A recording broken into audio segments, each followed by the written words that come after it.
प्रतीक दिल्ली में joint family के साथ रहता था, लेकिन जॉब की वजह से अपनी माँ के साथ दूसरे शहर में शिफ्ट हो जाता है, जहाँ उसकी प्रीति के साथ लव मैरिज हो जाती है, जिस पर बहू को नापसंद करते हुए उसकी माँ पूरा समय प्रीति को परेशान करने के तरीके निकालती रहती है। प्रीति, कहाँ हो? सुबह का नाश्ता दोपहर में खिलाओगी क्या? इसमें प्रीति और प्रतीक ऑफिस जाने के लिए तैयार हुए कमरे से बाहर आते हैं, जिसे देख सास प्रीति पर भड़कने लगती है। महारानी, तुम सुबह सुबह तैयार होकर घर का सारा काम छोड़कर कहाँ चल दी? जी वो ऑफिस। हैं? तुम ऑफिस जाओगी तो घर में जो सफाई, नाश्ता, खाने का काम है वो क्या मैं करूंगी? माँ, मैंने उससे वादा किया था कि वो जॉब कंटिन्यू कर सकती है। अरे वाह जी वाह, दोनों आपस में सलाह कर फैसले ले लिए। मैं क्या यहाँ बेवकूफ बैठी हूँ? मुझसे पूछना किसी ने जरूरी नहीं समझा? मम्मी, आप फिक्र ना करें, मैं आज ही रेजिग्नेशन दे दूंगी। प्रीति ऑफिस के लिए चली जाती है और अगले दिन से जॉब छोड़ घर के कामों में लग जाती है, लेकिन साथ ही उदास भी रहने लगती है, जिसे देख प्रतीक को अच्छा नहीं लगता। मुझे पता है तुम्हें अपनी जॉब कितनी पसंद थी। आई एम सॉरी प्रीति। अरे कुछ नहीं होता, बस मम्मी खुश रहनी चाहिए। अब प्रीति अपनी सास को खुश करने और उनका दिल जीतने की जी तोड़ कोशिश करती रहती है, पर सास कभी उससे सीधे मुंह बात तक नहीं करती। इसी तरह दिन बीतने लगते हैं। एक शाम प्रतीक ऑफिस से परेशान घर वापस आता है। माँ, चाची का फोन आया था। दादी की तबीयत बहुत खराब है, हमें दिल्ली जाना होगा। पति की बात सुन प्रीति तो पैकिंग शुरू भी कर देती है, पर माँ वहीं बूत बनी खड़ी रह जाती है। लगता है मम्मी अपनी सास से बहुत प्यार करती हैं, तभी उनके बीमार होने की खबर सुन शॉक में आ गई। ये प्यार नहीं, परेशानी है। तुम तो ऐसे सोचो कि अब से जब तक दिल्ली में हो तुम्हारे अच्छे दिन शुरू। अच्छा, ऐसा क्या है दिल्ली में? वो तुम्हें कुछ ही घंटों में पता चल जाएगा।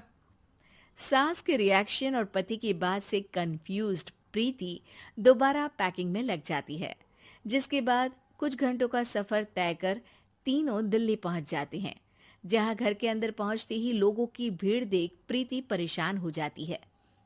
हे भगवान, इतनी भीड़! प्रतीक, कहीं तुम्हारी दादी को कुछ हो तो नहीं गया ना? पागल, ये भीड़ नहीं, मेरा परिवार है। क्या?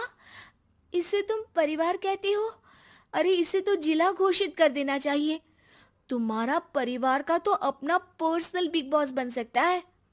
हैरान परेशान प्रीति परिवार वाले सदमे से बाहर निकली भी नहीं होती कि सिर पर पल्ला रखे शांत तरीके से सबके साथ बात करते हुए अपनी सास को देख उसे दूसरा सदमा लग जाता है। हाय राम, ये मम्मी का ऐसा भी कोई रूप है? ये तो मुझे पता ही नहीं था। ये तुम्हारी सास का ससुराल है। तभी प्रतीक की बहन बोल पड़ती है। यहाँ आपको ऐसी ऐसी चीजें देखने मिलेंगी जो सपने में भी सोची नहीं होंगी। हाँ, ये कुछ दिन तो बहुत इंटरेस्टिंग लग रहे हैं। सब एक साथ दादी के कमरे में जाते हैं, जहां पहुंचते ही उसे दादी की आवाज सुनाई देती है। क्यों रे, सास से मिलने की फुर्सत मिल गई? दूसरे शहर जाकर छूट क्या मिली? तुम तो भटकता पंछी बन गई। इतने समय में ये तक नहीं पूछा कि जिंदा भी हूं या मर गई। प्रीति की सास अपनी सास के पैर छूती है। अरे कैसी बात कर रही है मम्मी, आपको तो मेरी उम्र भी लग जाए।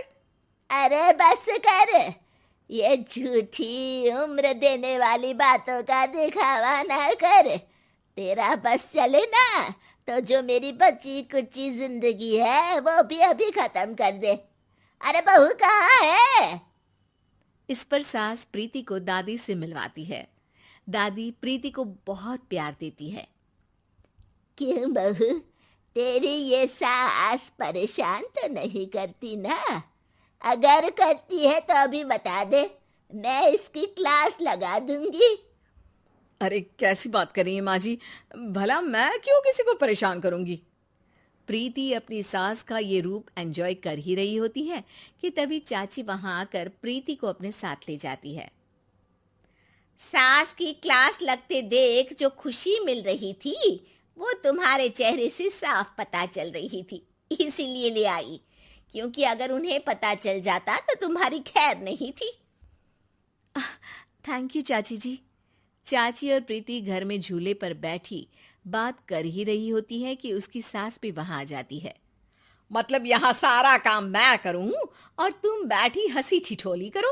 अरे चलो जाओ, खाना बनाओ। सास प्रीति को डांट कर काम करने भेज देती है, जिसे दादी देख लेती है और एक बार फिर सासू माँ की क्लास लग जाती है, जिसे पूरा परिवार मजे से खड़ा होकर देखने लगता है। क्यों रे, मैंने तुझे काम बोला और तू उस बच्ची को परेशान कर रही है। सास की कोई इज्जत रह गई है इस घर में या नहीं? यहाँ खुद की सास होते हुए भी ज्यादा बड़ी बन रही है। अब नहीं मम्मी जी, मैं तो बस थोड़ी मदद के लिए बोल रही थी। सास रसोई में जाकर काम करने लगती है और दादी प्रीति को लेकर वहां से चली जाती हैं। इसी तरह एक हफ्ता बीत जाता है, जिसमें दादी अपनी बहू को डर, इज्जत और प्यार का फर्क समझाती रहती है और प्रीति उसका मजा लेती है। वापस जाते हुए दादी प्रीति और उसकी सास दोनों को अपने पास बुलाती है। मेरी बहू जिद्दी और अड़ियल है, इसलिए उससे हमेशा सही काम करवाने के लिए मुझे सख्ती करनी पड़ती है। लेकिन तुम्हारी बहू अच्छी है, तेरी खुशी के लिए वो अपनी जॉब और सपने भी छोड़कर घर में बैठी है। अपनी बहू के साथ प्यार से रहो। और प्रीति, अगर अभी भी तुम्हारी सास परेशान करे ना, तो फिर तुम्हें पता चल ही गया है कि शिकायत कहाँ करनी है। जी, अपनी सास के ससुराल में उनकी सासू माँ के पास।